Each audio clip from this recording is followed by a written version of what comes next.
Welcome back to the Battlefield Walker channel. I've got a feeling that some of y'all have been thinking we've been just leading you on. We really can't deliver what we've been promising. We've been saying we've been saving the best stuff for last. Well, today we're going to let you decide on that, because today we're going to look at his collection of edged weapons and muskets. So if you've been wondering if we really did have something here at the end that was better than what you've seen already, but you kind of had your doubts, just keep watching, because today is off the chain.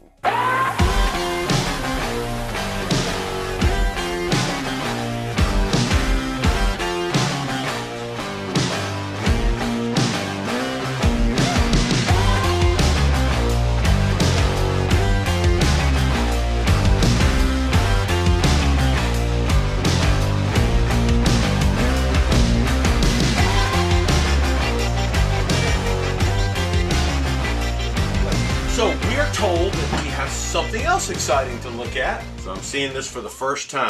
I will readily admit to begin with, I am not a sword guy. So let me introduce a gentleman I just met. David, good to meet you. Yes, sir. It's been a pleasure. As we pull them out, if you'd comment, I'd appreciate Sure. it. What do we got, Mud Duck? All right, clearly these have been dug. Okay. Oh, wow. There you go. Palmetto Arms. This is light artillery scabbard. This is your standard cavalry saber. Is this? Oh my goodness! Look at all the engraving on that. Right, so that's Horseman, That's nice. Philadelphia. Quite a lot of engraving. I tell you what I do see, David. I see original. Is that shark skin? Yep. Is that, I Yep. see the original shark skin. Or I race see skin. the twisted wire is all still there. Minimal damage. This is actually a fairly scarce sword. This is actually a cavalry officer's sword, and it's a W.H. Horseman and Sons, Philadelphia. That's a nice sword. I doubt this was dug, but I don't think it was out of an attic either. This is probably in somebody's barn, wouldn't you say, David? This style is. Yeah. Certainly import, though, wouldn't you think? I would say import. It's the quill back. My guess is that it's foreign manufacturer. But that's weird. I don't know that I recognize that one. Beautiful filigree on this handguard. This is the same one we saw in the other video. That 1862. Yep. This is a model 1850 foot officer sword Okay. style, but it doesn't have a stopped fuller like here. Mm-hmm. Tell me about this monster. Heavy and heavily curved. Is that our artillery? Yep. In fact, it may go with that scabbard. It may fit. You want to try it? Not afraid. Voila. There she is. Completed sword. Makes a pretty wall hanger. 1862 U.S. We have a lot more of edged weapons to go. Okay. Now, we're going to it's get amazing. now, and we're going to move from swords to bayonets. Okay. Do you know the only thing I know about edge weapons? That I knew Bill Albaugh. Oh, did you? I sure did. Oh. That's all I know about edge weapons, but I always felt like that's all I needed. I've got his books, but I never met him. All right, so I'm going to bring you a bunch of bayonets, and you guys can talk about them. Bayonets are tough because they all look alike, by and large. Oh, that's a real old boy. This is a good bayonet. This is a rare bayonet. Look at the blade between one of these. See how Yeah. you got flukes here Right, and flukes right. on the side? Yep. This is a Confederate, possibly Tredegar Ironworks Oh, or wow. Fayetteville. Much more crudely made. Much more crudely made, and this is a valuable bayonet right here, even in this condition. This is an Enfield, British Enfield import. Hey man, here's another one like you just described to me. Whew. It's two That's great. in one collection. That's great. I've never seen one. They're rare. They're rare. I have been collecting for 53 years, and I just got my first one last year. Oh, wow. Wow. That is crude. I don't recognize this. This possibly may be foreign, and I'm going to say it's probably closer to the American Revolution. Maybe no later than War of 1812. It looks like something that would go on a brown Bess or something. Yeah, it's a big, Yeah, look at big that old 69 huge caliber. I'll bet you've got something to say about Mr. Here. This is a Austrian Lorenz. They were imported by both sides, but a lot of people like to say this is a Confederate bayonet. So you got your scabbards. There's a full complete. All right, that's post-war, Indian Wars. Anything that metal scabbard like that? Yeah. Yeah, these are like World War I, World War II stuff. Okay. Oh. That's an Enfield saber bayonet. Yeah. That went on the 2-band Enfield rifle. Yeah. Three of them. 3 of them. Dang. And those also were imported by both sides. That's not something that a lot of people get to hold in their hands. Yeah.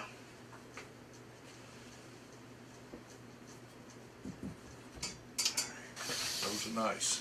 Those are nice. You got 2 really good bayonets. This is an earlier U.S. pattern. May have been Springfield. The British Enfield has this shoulder right here. Gotcha. This is a strange sword. Here you are, gentlemen. You guys can give your. Oh, shoot, man. Ooh. Oh, I'm looking first. I'm looking first.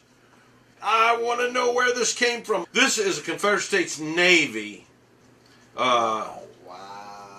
CSN marked on the end here. That is a piece of history right there, bro. That's a nice item. You rarely see them. And the fact that it's dug, I've seen more non-dug than I've seen dug. But where he hunted, he was in the area not far from where this should have been. This is modeled after the U.S., I believe it's the model 1841, I think, which they had a U.S. sword that was pretty much identical to this, with the exception, I think it had eagles on the pommel. This is a super item. You bet. Super item. That is, that's a pleasure to take a look at. Yes, it is. That's a pretty good blade. That's a pretty good blade, yeah. That came out of probably wet ground. Doggone. I'm That's telling a nice you. one. Yes, it is. Wow. I've got a friend of mine that collects Confederate Navy. There it is, boys and girls. And he would know everything you'd need to know about it. And there's probably an Allball's book as well. It's a rare find. You don't find stuff like that anymore. Get that light just right so you can see that CSN. Yeah. That's just incredible. And then we flip it over. Yeah. And we get the anchor on there. Wow. Wow. I mean, just when you think you couldn't see any more in this collection that would impress you, something like that pops out of the safe. Yep. I probably won't if it's not Civil War related. Okay, never mind it. I do want to video this. I can take a picture of that too. I don't know that I've seen one of those.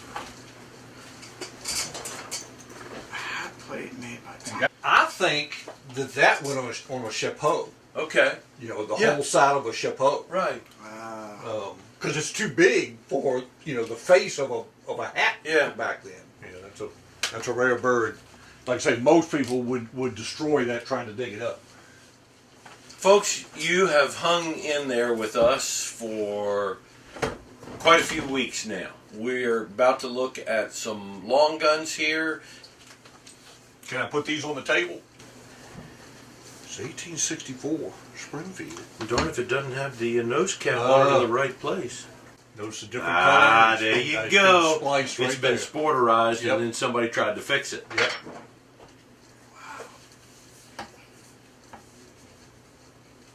There's another 62 Springfield. It's got the different hammer. If you notice the hammer on this one versus this is the Type 2 or Type 3. Yep. So we're just looking at a few long arms here. Somebody has possibly even, I believe somebody sporterized this one too, put a bead sight on the front. knock the blade sight out. David pointed out very well that the wood is different here. This has been probably sporterized and turned into a shotgun. Somebody came along later and tried to fix it by adding this front, which is different, but it's too short, and it's obviously two different pieces of wood. So both of those are Springfields. It's the fan. Yes. Care to take any guesses? Yeah, I'm ready to guess. Phil? How'd you know? I'm impressed with you. You said you didn't know Muskets. Oh, now we don't have to guess. So, Look at that brass butt plate. oh yeah. We're looking at certainly an infield here. Oh my, that's a pretty one, man. Stamping on this. Yeah. She's had a rough life. This hadn't been a wall hanger.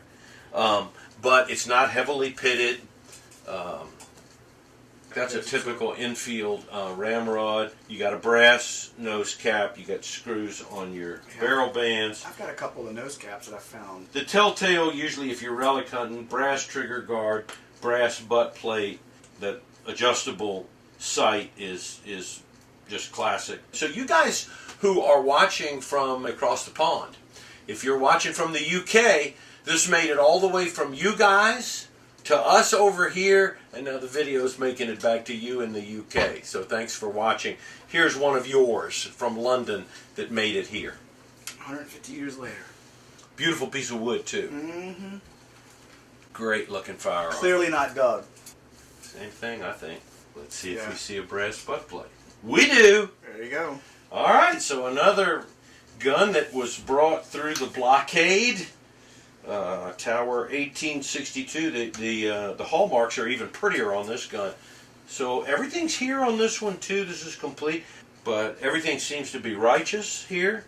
So there again, my UK buddies, yours, and they were a fine weapon too. Yeah, they're just sisters. They're just sisters. This one feels different. Oh, I thought I knew what it was, but it's not that. I almost want to say shotgun, but I don't think that's what it is. It's What are we looking at? Oh, you were right! Shotgun. the barrel felt like.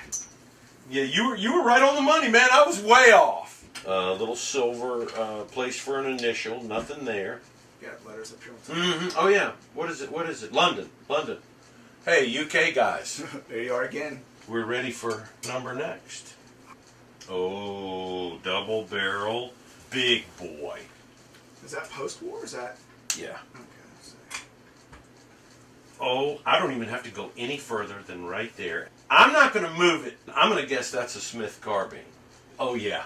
I don't know what. Are you familiar with Smiths at all? A little bit. So this was the fourth most popular carbine in the Civil War. It was very reliable, very simply made. The guy who patented and made the Smith was actually a physician. He was an MD. He made this carbine that you simply lift up on the spring lever with this tool at the bottom. You lift up on the spring lever, open it up, and it was actually a rubber cartridge. But it was not self-contained. It was just, the rubber was like a little sleeve that contained the black powder, but it had a hole in it. It would almost have been waterproof, but not quite, because it had a hole in the back for the fire to come through from the percussion cap. So you stuck the bullet in there. It actually stuck out just a little bit. I don't know whether you can see, but the breech is made in two pieces here. You close that breech up, and you're going to hear it snap into place. Now, you're at half cock. You put a nipple on the percussion cap, bring it to full cock, and you're ready to fire. A couple of interesting things. The early ones had sling swivels. They decided they would rather have a side swivel than a regular, forearm to buttstock swivel. So they added this side swivel. The early ones had just the standard kind of sling swivel, and then there was a transition period that had both. Now, he contracted out to a firm in Baltimore, Pulteney and Trimble, and then underneath that you can see Smith's patent. But there she is, buddy. That's a rubber cartridge Smith carbine. And this was used primarily Cavalry. Cavalry, yeah, because infantry would not have had this. Right. They would have had something more like this. Yes. Cavalry would have had something, so they could load easier while they were riding on the horse. Exactly. So it's a great, I'm glad you brought that up, Mud Duck, because in the Civil War, there's a lot of advancement in weapons, but it was mostly for cavalry and for artillery. The reason they didn't use a lot of advancement in the infantry early on was the percussion muzzleloader was plentiful, it was reliable, they knew they could crank them out quickly. Everything in the carbine, breech loader, repeaters, they were all different. And if it was three of us riding together, we might have three different kinds. We couldn't exchange, ammunition. We couldn't exchange parts if one of them got shot up or broken. But I've been told that the Smith was the fourth most popular carbine, and I would just guess that maybe the top three would maybe be Sharp, Spencer, and Burnside, and Smith being the fourth. But yes, you're right. They did do innovation because they figured out guys on horseback, it's very difficult to load from the muzzle. And everything. Let's see if we can tell who made this one, because it was three different companies that made them. Oh, this is American Machine Works. Everything is really clearly marked. It's a beauty. That's a beauty, man. Yeah, that's gorgeous. Man, you've made me, I've been made very happy today just to lay my hands on a Smith carbine. You do not see those every day.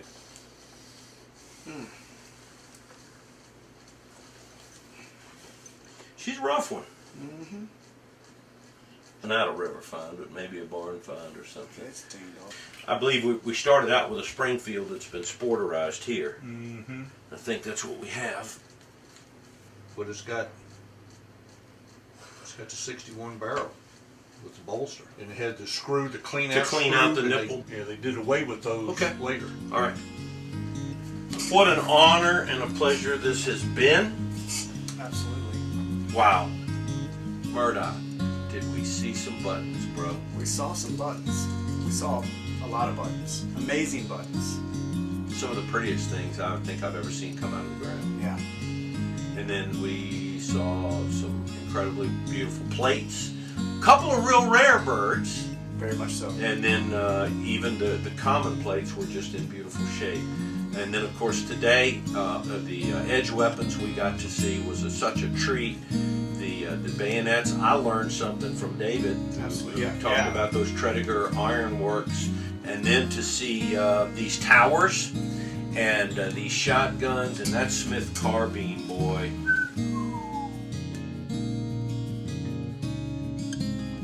Wow.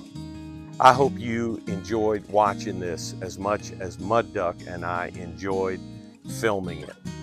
Those two bayonets from Tredegar Ironworks, that Confederate Navy sword, that Smith carbine, just stuff that you don't see very often. Now it's time to let you know that next week will be the last in the series from this collection. We might do some more reaction videos. We're talking with the inheritor about maybe doing an episode focusing on the man who originally dug all of these relics. But in terms of the collection itself, we've covered pretty much all of it. So next week, we conclude with the very best stuff. This old gentleman has a button collection that just knocked my socks off. And we're not only going to cover the buttons, but we're also going to cover the plates. The plates he has are beautiful. And he's got several rare buckles, two Confederate buckles that you're going to really enjoy seeing. So that's next week. If you've enjoyed what you've been watching, we'd love it if you'd subscribe to the channel. And we also always like to hear your comments. I'm the Battlefield Walker. Until we're together again, you be good and say your prayers.